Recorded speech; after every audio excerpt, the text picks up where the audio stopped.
Crime Curious is a true crime podcast that takes an in-depth look into true crime cases through the lens of a trained investigator and former prosecutor turned judge. If you are sensitive to expletives, anatomical descriptions, and accurate descriptions of true crime scenes, this podcast may not be suitable for you.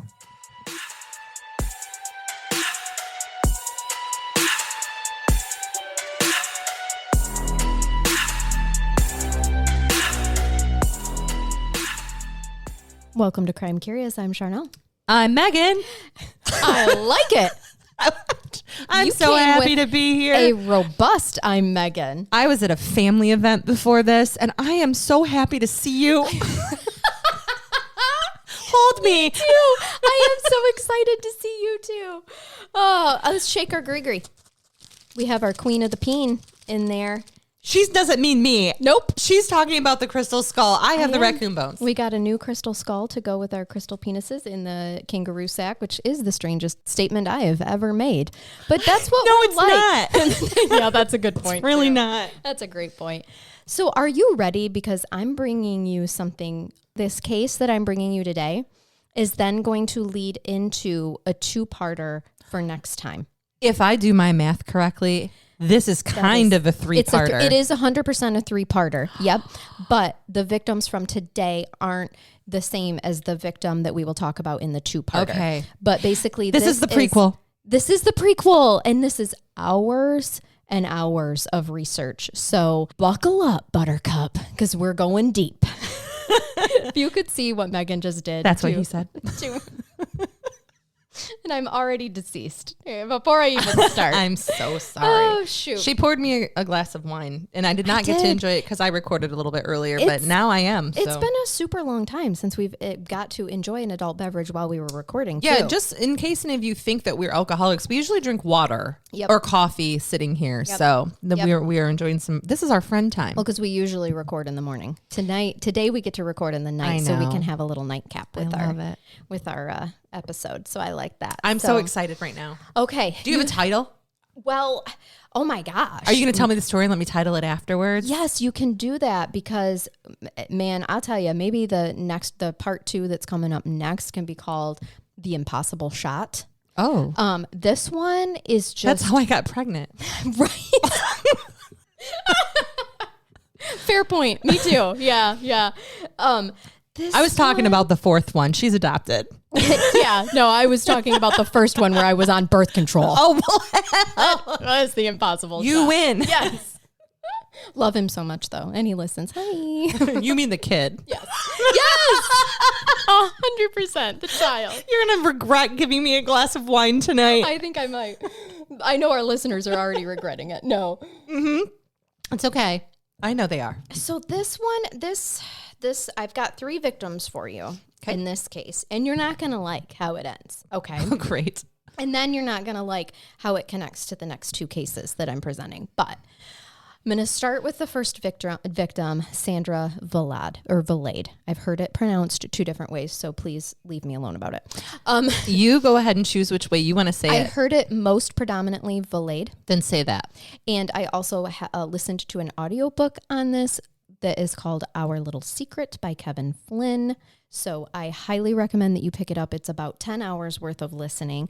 Wonderful book. And a lot of it is actually about part 2 and 3 that I'm going to cover next. But they, or he, shall I say, great book. Really, really in depth. I'll get more into it in the next parts, though, of like some things that I purposely have left out for you to read in his book. But let's start with Sandra. We got to start somewhere. Sandra was born July 12th, 1941. This is a New Hampshire case. I'm a July baby. So, hi, New Hampshire. In the 14th, she's still a Cancer then. Yep. It's July 12th, 1941. Okay. Mm-hmm. Her parents were Charles and Irene Valade. She and her older brother also, who was also named Charles. So her older brother is Charles Jr. As happened during that time frame. Yep. The family lived in a small New Hampshire town called Hooksett. On February 1st, 1960, so we're in the 60s for all of this episode, as a matter of fact. You said she was born in 40 what? 41. Mm-hmm. So she is 18. Yeah, she's a young lady. Yep, February 1st, 1960. She's 18 years old. And she was working as a secretary for a coal winder. coil winder. I'm Sorry. like, one, I don't know what a coil winder is, but I also know what a coil winder is. I think it's what it exactly sounds like of literally taking winding coil. Mm-hmm. Oh my gosh. Because it's in a factory. Yep. In Manchester, New Hampshire. Gotcha. Yep. So as pretty typical of her, she left work for the day and she went to the local library. We know that.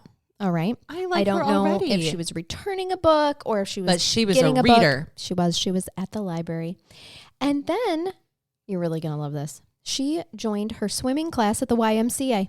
I do. How freaking wholesome is that? I do. She's Belle from Beauty and the Beast and Esther Williams all in one. She is. Well, and then she went to go see a movie after that. She was very busy after work. Once the movie was over, she realizes there's a terrible snowstorm happening. It is New Hampshire. Yes. And it's February. So she got on a bus to head to the house, to her house, which she still lived with her parents, of course. At 9:14 p.m., we know that she got off the bus and she began a mile walk to her home in the snowstorm. Okay. However, she never makes it home. Mm. The next day, her bag, coat, wallet, and one of her boots is found in a canal. Her wallet? Yep. Her bag, coat, wallet, and one of her boots are found. Yeah, this doesn't scream robbery. No, she wasn't robbed. 9 days later, her body was found in a snowbank, because they did have to wait for the snow to melt a bit after the big snowstorm. And this is where I'll give you a trigger alert. She had been sexually mutilated and assaulted. She was shot 4 times with a .22 caliber gun in the head and stabbed 4 times in her chest, and her throat was slashed. Jesus, which one was the injury that killed her? Thank you. That was extreme overkill. I mean, yes. Can we hope that the sexual mutilation happened after? Let's say it did, because we have no idea. We don't know. We honestly don't know. We honestly do not know. And is it bad of me that I'm literally over here picking a death method? Because I'm like, I hope they shot her. They just shot her. I shot her first and everything else happened secondary. Yep. Authorities had few leads in the case because of the fact that it happened in the middle of the snowstorm. The snowstorm took away a lot of the evidence that they would typically look for. It melts enough to hide so that you can see the body. You're not going to have your footprints and stuff anymore either. Or tire tracks or anything like that. Yeah. And the case did grow cold because of the fact that, like we said, because of the snowstorm as well, Megan, there's not anybody out to be eyewitnesses. Okay. The only reason we know as much as we do know is because people saw her at the library, at the swim class, at the movie, on the bus. And to get off the bus. Which was only a mile away from her home, as she typically would every day. So it's thought that she likely accepted a warm ride from someone to get out of the snowstorm for that last, mile ride to her home. But we don't really know. And it was cold for 4 years before all of a sudden the murder of another young woman happens under identical circumstances. So everything that I just told you about the manner of death for Sandra happens to a 14-year-old girl named Pamela Mason. Okay. Now, little information on Pamela. She was born May 7th, 1949, also lived in Hooksett, New Hampshire. As I said, she was 14 years old at the time of her murder. She was said to be blossoming and responsible young lady. She was a freshman in high school and an honor student. She was so responsible, as a matter of fact, that she wanted to take up a babysitting job. So she was hanging ads around town advertising her babysitting services. It's so adorable. Yep. And they had her, the babysitting service had her name and phone number on them. And this is all during the winter of 1964. Because remember, it's 4 years after Sandra Valade's murder.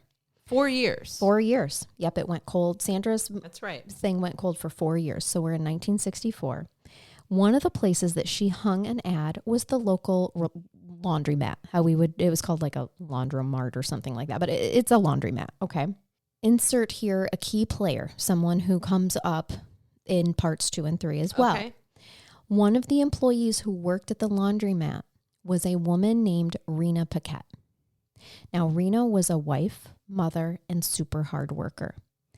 Rena saw Pamela put that babysitting flyer up at the laundromat and spoke to her. On January 13th, 1964, a man called Pamela Mason's home asking if Pamela could babysit his child. Ugh. Now, one account said that Pamela was actually kind of caring for her brother at the time. Okay, her younger brother was fixing him dinner, and that she said, yes, after I fix my brother dinner, I can be there. Another account said that her mother agreed to let the man pick her up, but only if his wife came with him. Okay. But I don't think that account is true. I think the other one is where she made her brother dinner and she set off for the man's house. Herself. Yep, to go babysit. Yeah. Because this man would not have come. Well, we get to him in a minute, but he wouldn't have come with his wife. And so Pamela's mom wouldn't have let her go, if that was the stipulation, because there was no woman involved. That night, whether she set out on foot for the man's house or the man came and picked her up, we don't know. But either way, she leaves the house with the intentions to go babysit, with a response to her babysitting ad. And she never returns home. Her father then discovered that the phone number and address given by the man, because Pamela wrote it down where she was going to be, the address and phone number, which is another reason why I don't think that her mom was involved in saying, yeah, he can pick you up as long as his wife is there, because yes, she could have left that information, but I think she left that information because her parents weren't home. Right. Like, this is where I'm going to be. When the dad called that phone number and went to that address, it belonged to an elderly couple that did not have any need for a babysitter. Yeah. And we'll find out later where he got that address. My theory on where he got that address from when he was responding to that ad. 8 days later, a truck driver spotted Pamela's purse and school books. Even some exam papers that she had with her was in a snowbank along Interstate Route 93. She was going to be studying for an exam while she was babysitting. Right. This is what responsible teenage babysitters do. Yep. So this is found in a snowbank around Interstate 93 in Manchester. I will note as well that this is also during a snowstorm. Okay. I got the blizzard killer here. For sure. It is. This is the snowbank, snow monster. Snowbank bandit. Yeah. What is the snowbank bandit? The abominable snow yes, killer. Yes, exactly. And we'll find out he wears a white coat. So this is even tracking for that too. Oh, great. He's a Yeti. He is. He's a bad one. When they found her, of course, it was 8 days later, again, they had to wait. I think that snowstorm had dropped like a foot of snow or some ridiculous amount of snow. So none of her things were found, and she wasn't found yet because the snow had to melt. She had been bound, tortured, sexually assaulted and mutilated, stabbed 4 times, shot in the head 4 times with a .22 caliber gun, and her throat was also slashed. Does that sound familiar? Sure does. So they also believe that she was likely deposited, like where they found her, because there was very little snow underneath her, if any.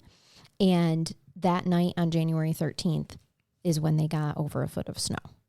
So, and it was like later in the night after they'd already discovered that she had not come home. So that's why they're like, okay, this, she had been bound and she had been tortured and whatnot, but she was deposited there likely before the snowstorm had hit and dropped the worst of the snow.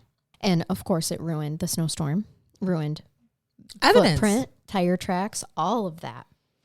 Now, at this point in time, the small town of Hooksett is a freaking wreck. Yeah, right? You have 2 dead teenagers. Yes. First is an unsolved 18-year-old, now a 14-year-old. They want answers. They are literally, it is all around town. The sheriff of the time, the attorney general of the time are not only under pressure, but they are under serious scrutiny. And this is 1964. We don't want to look bad to the press at all, right? And they're being run through the ringer. Like, the media coverage of this is demanding justice. You have safe, New England towns that are supposed to be beautiful and friendly, and crime doesn't happen here. That happens in the inner city. Yes, exactly. So, yeah. Now, remember the laundromat where Pamela hung her flyer? Yes. Well, that had her phone number on it. That had her phone number on it, yep. The owner of the laundromat, whose name I do not know, I do not have this name, called her employee that I mentioned earlier, Rena Paquette. Rena Paquette? Yes, remember Rena? I told you she comes up in the next couple of episodes. Yes, okay. And Rena is the one that saw Pamela hang that flyer and talked to her.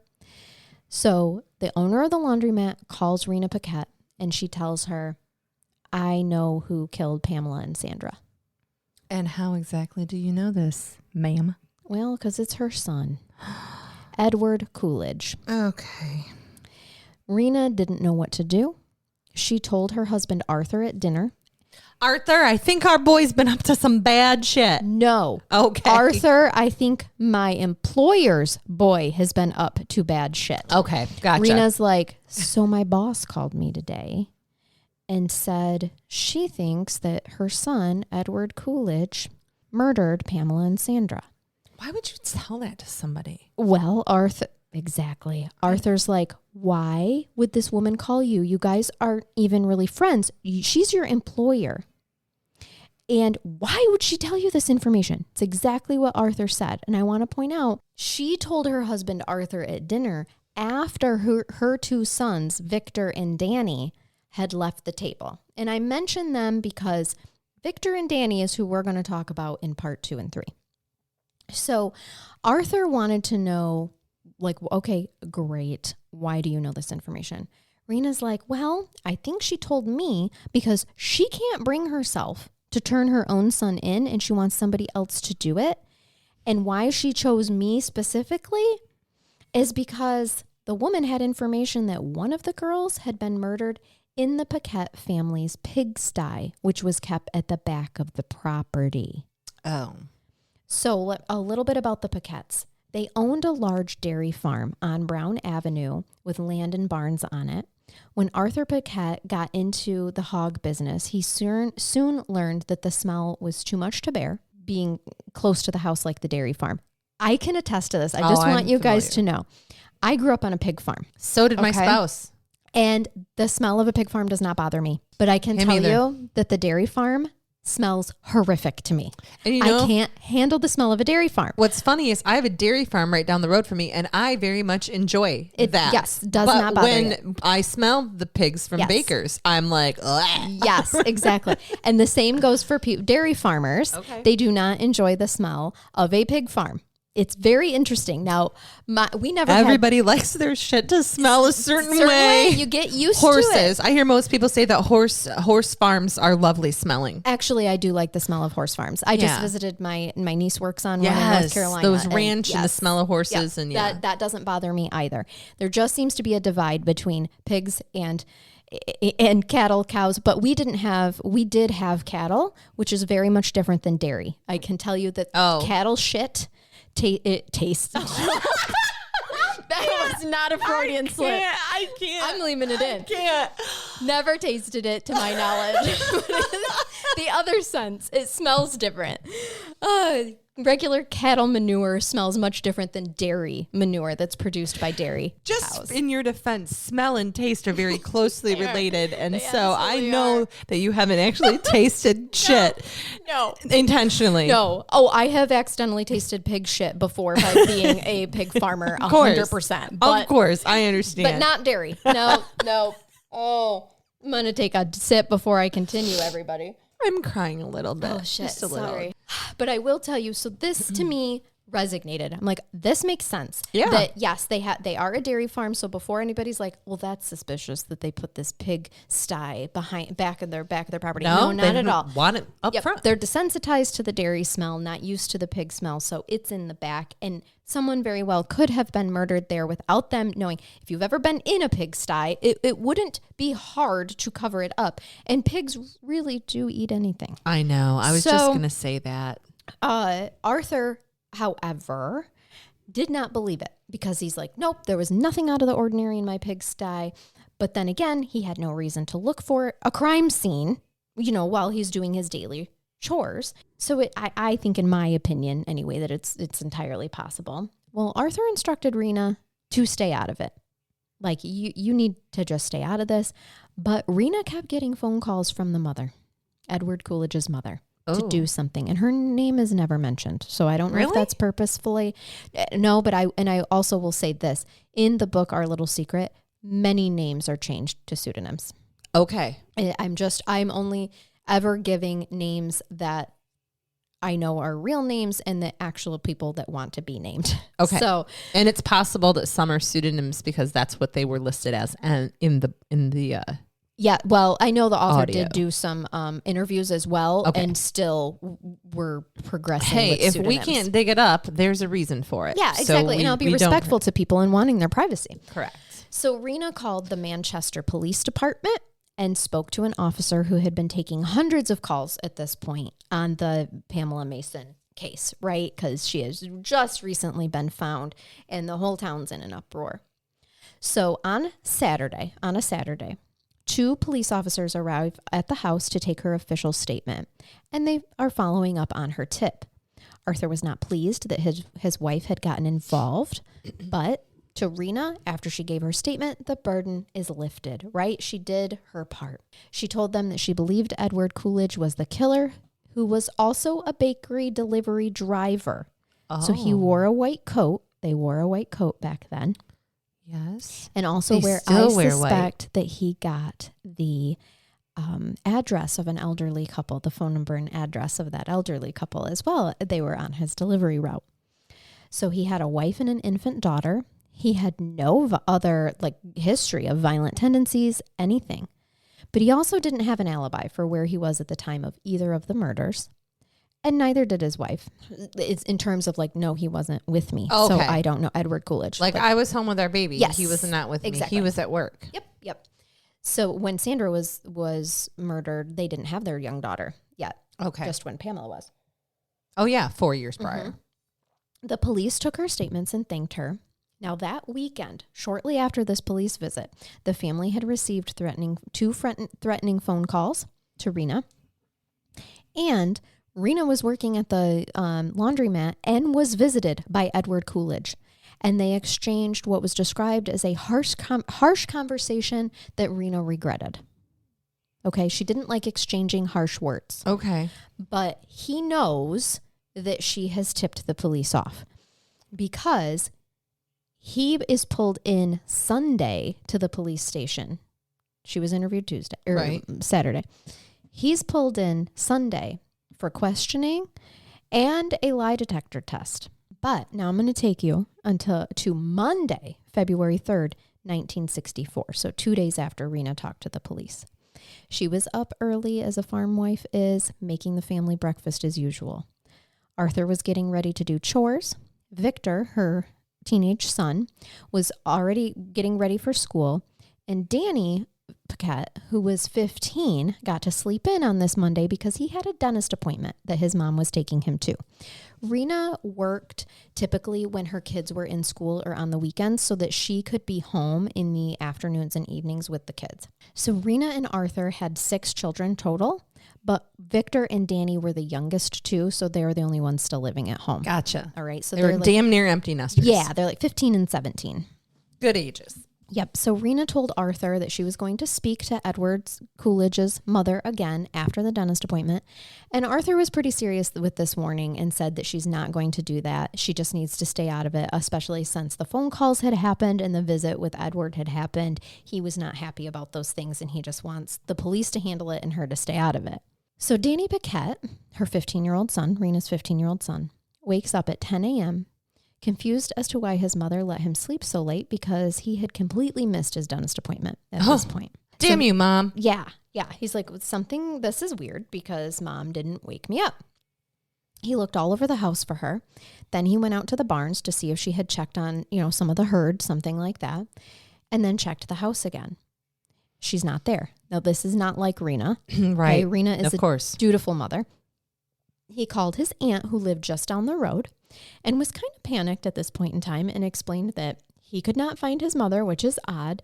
And so his aunt sent her husband. Now, her husband, which is Danny's uncle, his name is Charles Robinson.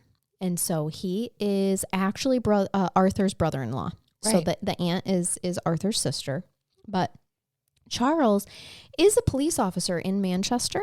Oh, okay. But he was off duty that day. Sure. So he's like, absolutely, I will come down and let's see what's going on. And it makes sense. The aunt wouldn't come because she has a police officer husband who can go and do this. Exactly. Yeah. And police officer husband Charles is just thinking, okay, it's 10 degrees outside. So if she's taking a walk, I'm going to find her pretty quickly because she's going to be home quick. She's not staying out long. Right.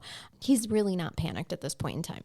The two search the farm again because they're thinking now, okay, maybe she slipped on ice and hit her head and is laying unconscious somewhere. That would be me. Very valid, concern. As they were searching, Danny noticed that there's smoke rising from the back end of the farm in the direction of the pigsty. So the pair run about the half mile through a field. In 10-degree weather. It was described as a bright sunny day, but the wind was whipping. And it's 10 bright degrees and sunny outside. With 10 degrees and wind in the Midwest or Eastern Seaboard. Freezing. So cold, you guys. Because that means the cloud cover isn't keeping any heat. No. And it is even colder. The wind, it makes the wind chill, by the way, on a 10-degree day. Probably what? Negative below, 20, negative 10? At least, yes. Something like that. I'm not a meteorologist, but you know what? They guess all the time. So I'm going to do it too. I was going to say, they promise you all kinds of things that they don't follow through with. Right. So we're going with 20 below. It feels like 20 below. And they ran a mile through the snow uphill. They did. Right. Yes. But they did run across this field towards the pigsty. Yeah, I can imagine. And they see immediately that there's a big log propped up against the door from the outside to prevent the door from opening. So Charles... And where's the smoke coming from? Like through the roof. Okay. Charles, the uncle, had kicked it out of the way, had moved it out of the way, and opened the door to a horrific sight. And this is where I'm going to give you a trigger alert again. And this turn of events happened so fast that Charles wasn't able to prevent Danny from entering the barn right behind him. Yeah. And Danny does see his mother's charred remains laying on her back. So if you can picture this is important. It's gruesome, but these details are important. Okay. And I will get to it in a minute. But she is lying on her back face up. She is very obviously deceased. She's still wearing her house coat and slippers that she made the family breakfast in. I will note she was 47 years old. To all that knew him, said Danny was never the same after seeing this. No. Okay. When Victor arrived on the scene, he was so traumatized that he sat on that very log that prevented his mother from leaving the barn. He recalls an officer offered him a cigarette by way of, condolence and told him that it would all work out for him. Now, what the fuck is that supposed to mean? I don't know. This is how men dealt with bad things with children in the 1960s. You just suck it up, have a smoke. Here, let me get you a shot of whiskey. Right. Don't feel anything. Right. So I honestly think the guy probably didn't have any ill intentions toward any of it. It was just like, everything's going to be fine, man. Have a smoke. He had the best intentions, but this is something that sticks with Victor the rest of his life. Yeah, he's traumatized. He remembers this. Of course. So to Arthur, and probably to most of us listening, the likely killer was pretty obvious. I mean, we're all thinking, right, that it had to have been Edward Coolidge. Pamela's body was sent to Harvard University for an autopsy because they didn't have a state medical examiner at that time. I mentioned earlier the Attorney General, his name was William Maynard. Yeah. I didn't mention his name earlier, but I mentioned about how him and the police chief were under a lot of scrutiny to catch the killer of Pamela Mason and Sandra. Yeah. And now we have this. Another body of a woman. And are they just going to be quick to jump to the easiest route? What do you think the easiest route would be here? To arrest Mr. Coolidge. You'd think. They don't do that. Why? Well, Arthur reads in the papers a couple of days later that Attorney General Maynard gave the press statement that they aren't able to connect the Rena Paquette and Pamela Mason deaths. Oh. Yeah. Arthur was outraged because he learns from the police that they ruled her death as a suicide. I told you how she was found. Flat on her back. Flat on her back. not withered in any sort of way. And we're going to get to what self-immolation, which is actually the term for when you light yourself on fire. Yes. Sorry to be blunt, but that's what they're saying she did. Yes. And first of all, it happens in less than 1% of all suicides. And when it does take place, the body tells the story because it is contorted from withering and pain and neurological processes and reflexes that happen while you burn alive. Correct. Rena was lying flat on her back, not contorted at all, almost in a peaceful-like state. Like she was dead before they burned her. She was burned. Of course. There was also no accelerant found anywhere, not on her body, not around her body. So there's not in the lit her barn. clothes? Right. No accelerant, they just lit her clothes. Yes. Because she is still wearing her pajamas and her robe and her slippers, they said, right? She 100% is.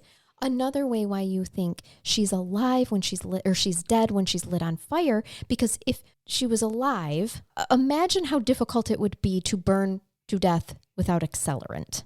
And to burn to death without moving, to just lay down and peacefully burn. And you have nerves and muscles that are going. She was sprawled out. Okay. Like splayed? Yes. Like arms and legs? Arms and legs out. I had a question, but I lost it. They did find semen. Okay, thank you.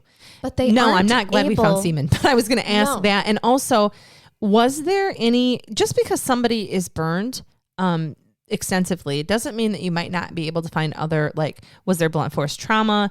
Was there strangulation? Were there any marks, ligature marks?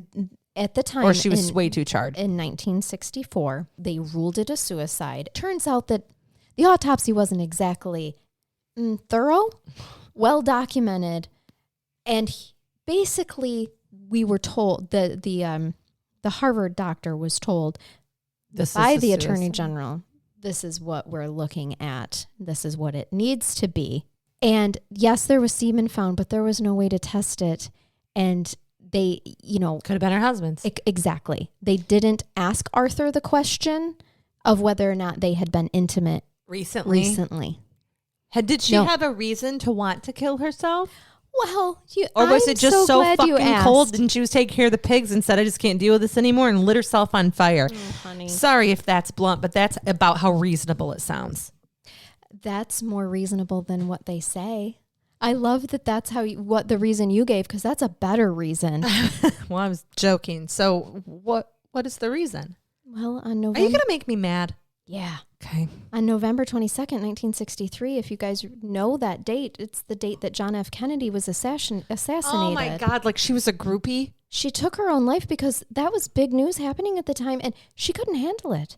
That, coupled with the fact that she was distraught over Pamela Mason's death, the death of a 14-year-old, the death of her precious president, made her kill herself. A mother of 6 that was happy and a wonderful wife and mother. And this is just stating facts, not an opinion. No. But not only suicide, but suicide by lighting herself on fire with no accelerant in a barn. Over people she didn't know. Over what?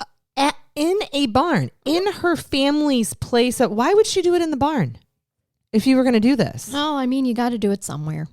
Okay. Yep. Her death certificate read as... death was by suicide, To add insult to injury, when the family returned home from Rena's funeral, when they went to say goodbye to her, they came home to the site of the pigsty on fire once again because someone had burned it to the ground when they were gone at her funeral. And there's no evidence. Yeah, exactly. To be found later. That's my thought, which is super weird that she returned from the other side to burn down the barn so that there was no evidence of her suicide. All right, so this explanation has got to go down as the lamest in history for the shitty AG and chief's work at this point in time. She was a loving mother, devoted wife, and the fact that she would, kill herself over John F. Kennedy, although sad, right? Absolutely, is very unlikely. The police do, however, follow up on the tips about Edward Coolidge. And in February 1964, they begin questioning residents who owned 22 rifles, all right? And one of those questioned was 27-year-old delivery man named Edward Coolidge. Now, he had also already been questioned previously in Sandra's case. I do believe it's because he owned a .22 then as well. Okay. I'm sure multiple people did. They did. Yes, exactly. Yep. He admitted that he had gotten his 1951 Pontiac sedan stuck in the snow along Route 93 the night that Pamela had vanished. Weird. A couple had helped him free his car. However, they said the time was different from what Coolidge said, and at a spot much closer to where Pamela was actually found than what Coolidge said. Okay. Investigators pulled Coolidge in for questioning on February 2nd, like I had told you. This was the day before Rena was murdered. Uh-huh. So, and it would have been the day after Rena contacted the police. They questioned him, gave him a lie detector test, which came back as inconclusive, but they let him go very early on the morning of February 3rd, the day that Rena was murdered. Investigators searched Coolidge's vehicle and obtained several weapons from it, including his .22 caliber Mossberg rifle.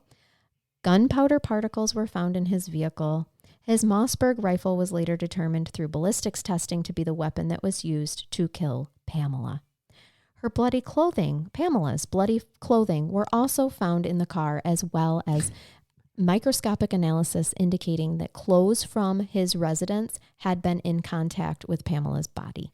Oh, so that's there's pretty fibers. detailed for them. Yeah, there's fibers on Pamela's body that matched clothes they found in Coolidge's house. For sure. Her hair was also found on the clothing. I'm impressed. In his house. Yeah, that's a good, solid case right there. As a result, on February 19th, just 14 days after Rena's death, Edward Coolidge is arrested and charged with Pamela's murder. But they're still saying that Rena's murder is not connected to, or Rena's death, is not connected to Pamela's murder, because we don't have a serial killer on the loose.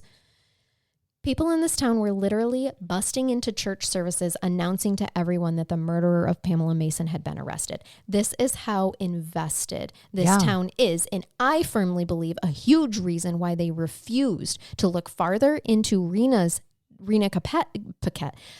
Paquette's death, because they did not want more mass hysteria that there's a serial killer on the loose. So he goes to trial. Edward Coolidge goes to trial. I'm going to give just you a trigger alert. Okay. Because you as a judge. The rest of you, screw you. This trigger alert is for me. Well, and it's because she knows that I can't have some opinions. You're going to be upset about, you're going to agree with the way things go down. Okay. Legally, you're going to agree. All right. But it's going to tick you off because there was another way. Okay. That's what, professionally, it's a professional trigger alert. Thank you. At Edward Coolidge's trial in June 1965, witnesses testified that he had given 3 different versions of where he had been on the night of Pamela Mason's murder. Okay. He claimed first that 4 men would be able to substantiate his alibi for that night. However, they all testified that they'd not seen him, so nice try. Oops. Maybe know who your real friends are. Yep. Ballistics testing showed that his rifle was used to kill Pamela and Sandra. What? However, Edward Coolidge testified that he had won the weapon in a contest in 1961 after Sandra's murder. He wasn't being tried for Sandra. This is just Pamela's trial. Right.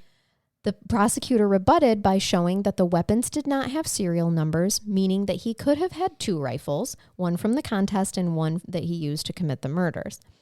Now, her bloody clothing were found in the car, which was basically the nail in the coffin for the jury. And remember that. Her bloody clothing was found in the car. In the end, he was convicted and sentenced to life in prison. Believing that Edward Coolidge would live out the remainder of his life behind bars, William Maynard, who was such a great AG at the time, did not bring forth the remaining indictment for Sandra Valade's murder. Why? Lazy. According to the book, Our Little Secret, he told people, quote, "We already got him for 1. No need to get him for 2, end quote. In other words, I'm a lazy fuck. And people had different versions of what was justice than we do now. Certainly. Obviously, every crime victim their family wants to have closure. Yes. And I think that we think about those things now more. Yes. From every aspect. And so to them, and how many times have we seen that happen where usually it's a case where one case just isn't as good to prosecute. So we get a conviction, or there is a conviction on one charge. And then they're like, these other ones may not be proof, but this. Yeah. Well, it's going to come back to bite everybody in the ass. Okay. All right. So, and obviously since they've already glossed over why can't I say glossed over Rena's murder as a suicide? It's a lot of urge. It really was. And ease, and yeah. And apparently my mouth doesn't function that way tonight. So there's no charges, not even an investigation really brought forth for that crime either. It took 6 years, but Edward Coolidge appealed his conviction. Really? On January 12th, because of the life sentence, or because he didn't do it? We'll get to it. Okay. It's going to piss you off because you're going to agree with this. Okay. On January 12th, 1971, the Supreme Court heard the case. The U.S. Supreme Court determined that a search and seizure of his vehicle had been done on a search warrant signed by the freaking Attorney General William Maynard, who later became the prosecutor for the trial. The court said that a neutral party should have signed the warrant. They ordered a new trial for him. Maynard knew that he would be the prosecutor and signed the warrant anyway. However, he signed the warrant like in Michigan for the search and seizure in of Michigan. the car.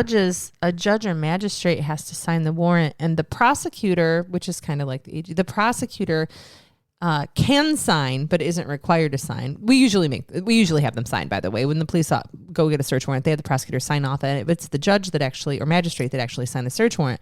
So was he kind of acting as a judicial official at this point, signs it, and then goes to prosecute the case? Because that I can understand is definitely a no-no. Yeah, he wasn't a magistrate or anything like that. He was the attorney general. So maybe here's my thought then. this. Now, I bet he signed it as the prosecutor. A judge probably did sign it, but he signed off on it and was not detached and neutral per their argument, knowing that he would be the one prosecuting the case.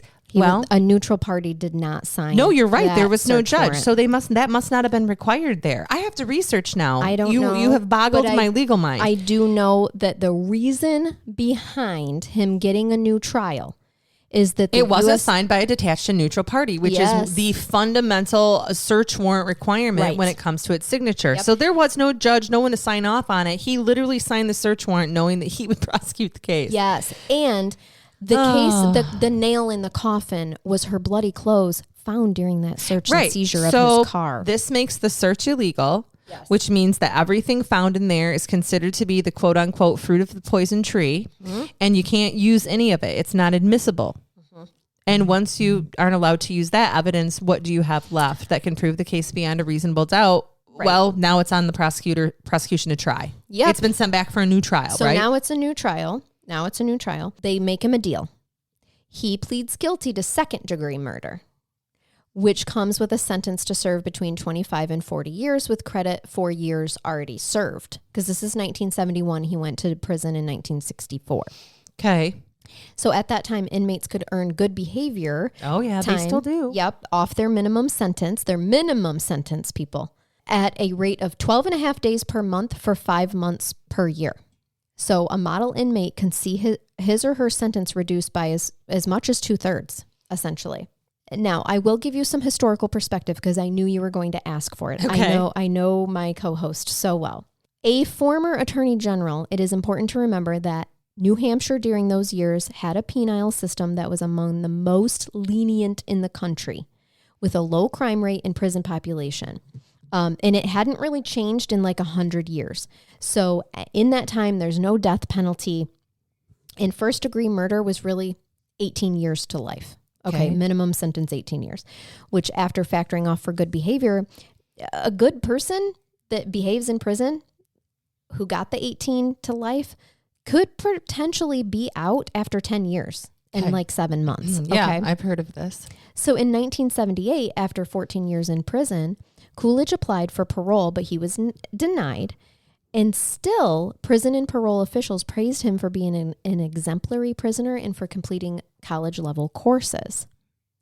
Coolidge was granted parole in 1991 over the objections of 21,000 petitioners and many politicians.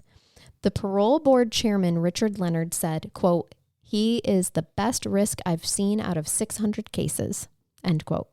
They do risk assessments when people are going to be recommended for parole. They do. Across the country, the political winds had shifted to the right, and getting tough on crime was a growing priority.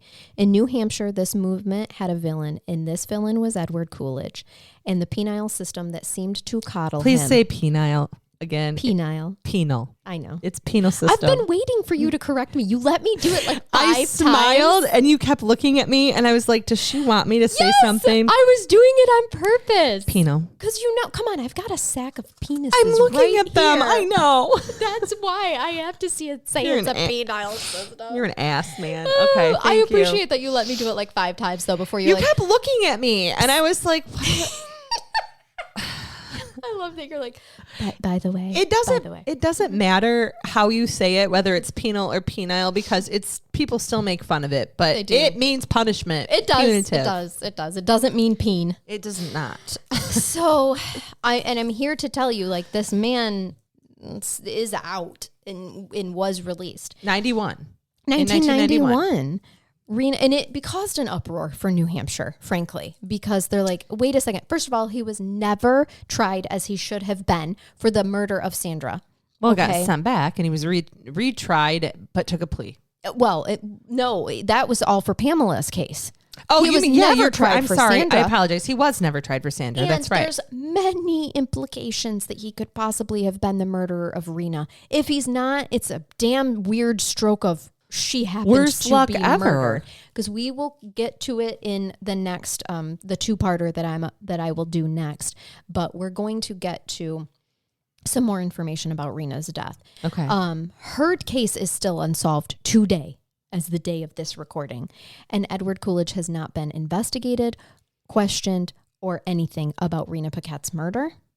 Not even questioned, and he's not been tried for Sandra Valade's murder as well. However, and this is how I'm going to transition us into the next episodes. Okay. On the first day of hunting season, November 9th, 1985 in Hooksett, New Hampshire. I can picture the day. I can smell the fall air. Yes. I can see the fresh fallen snow. Danny Paquette, the son of Rena, was shot from a range of 300 yards away, right through the heart, and was gone before he fell to the ground. Oh, my God. Was he out hunting? Oh, no. He was just working in the back of his yard. So, oh my God. We're going to get to Somebody's going to say it was a freaking hunting accident. He's out in his yard, shot through the heart, point blank on the first day of hunting season. Well, I don't know. I thought I saw antlers from a mile away. Oh, we're going to get to Jesus. that. We're going to get to that. But think about this family. Their mother is murdered in 1964, and the police tell them it's a very unlikely suicide. And now her son, Danny, the one that found her, is shot through the heart in what seems like a very impossible shot. 300 yards away, there was only 18 inches of his body shown from where they determine, based on the trajectory of the bullet, that because there's a witness who was working with him. This is either the craziest accident ever or a sniper, a sharpshooter. Oh, yeah, we're going to get to it. To go to the next episode to learn how people think the Paquette family deaths are related and who could have made such an impossible shot. So that's where I'm leaving you in this case. Yeah. No, I need to know more about our prisoner and what his experience with guns were. Obviously, the other ones were more point blank. They weren't from far away. Right. What's his background? Is he a sniper? You're killing me, Smalls. Technically, he's still in prison right now. It's 1985. He wasn't released till 1991. Oh, shit. That's right. I wasn't mathing my years. Yes. So this is he is incarcerated. He sure is. Maybe they're But he was never tried for Rena's murder. Oh, my gosh. Yes. I need a brain bath. I'm going to give you one and you're going to love it. Okay. And it was requested. I mean, this one wasn't sent to us, but a listener wrote us and requested more funny obituaries. So the last time you did these, it was with your former co-host. Oh, yeah, and I remember I sat, so do I.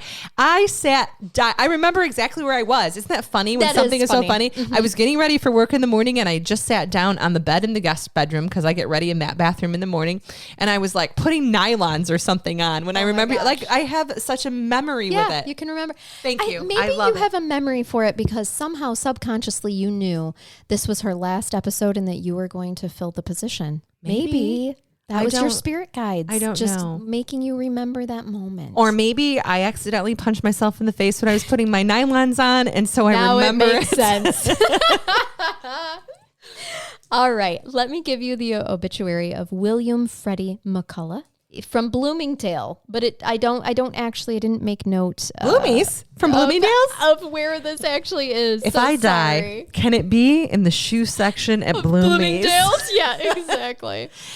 Well, she died trying on a pair of 5-inch stilettos. She was 83 years old. She went to make a swift turn, and the next thing we do, to look at her ass in the mirror. She died happy with a smile on her face. Still thinking her Many ass young great. men were looking at her, appreciating her at the time that she fell. This is my obit. I'm reading it to you. It is. I promise you, it'll be epic. All right. So it starts with the man, the myth, the legend. Men wanted to be him and women wanted to be with him. William Freddie McCullough died on September 11th, 2013.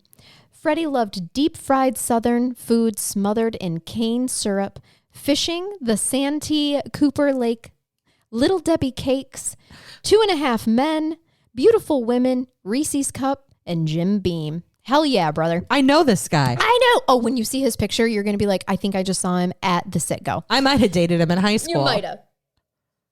He's not a bad-looking guy. See? I will say this. This is why he's popular like with the ladies. So it says, quote, not necessarily in that order. So he loved all those things, but not necessarily in that order.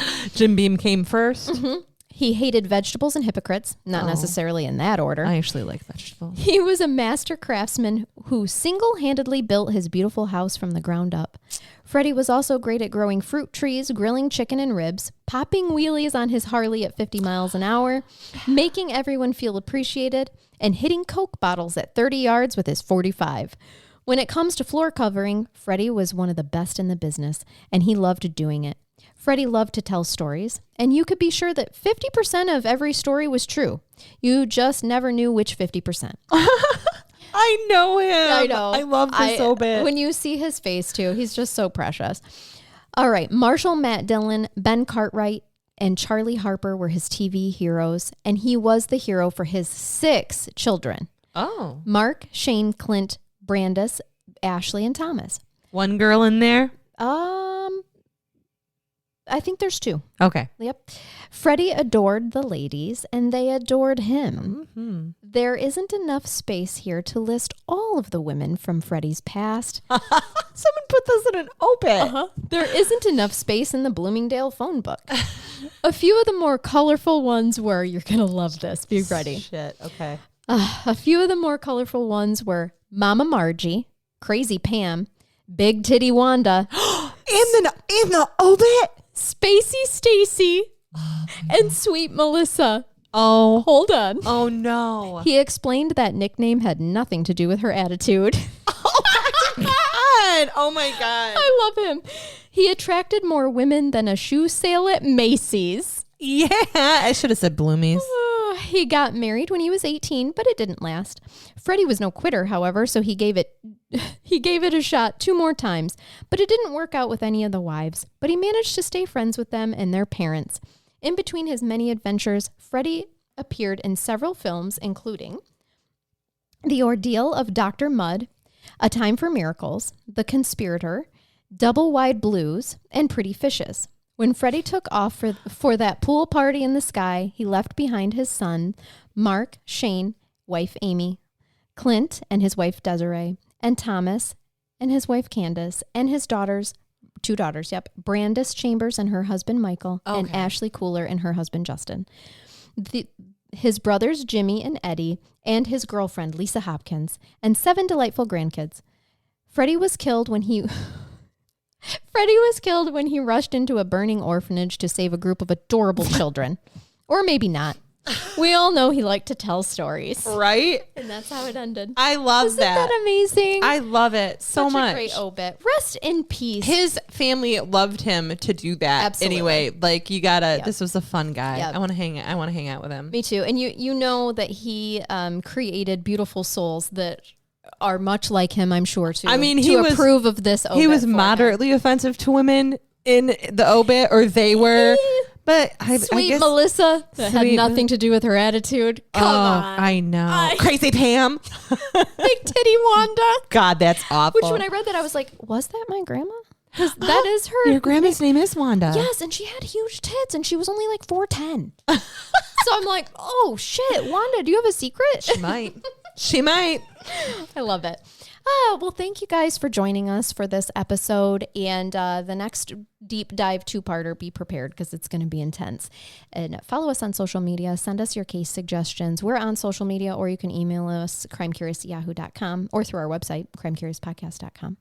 And hey, join Patreon to binge stuff and get your episodes sooner. You don't have to wait like the peasants of the world. If you join Patreon, you get them faster. And our Patreon Facebook group is super fun. Oh, it's super fun. You want to be a part of the Patreon Facebook group. It is for not sure. PG, so no, but you we're have a family. to be an adult. We're a family. We are in there. a family. And that's patreon.com/crimecurious. We're there. Or click the link in the show notes. So, all right, until next time, everybody. Bye-bye. Bye-bye. Oh, and hey, keep it curious.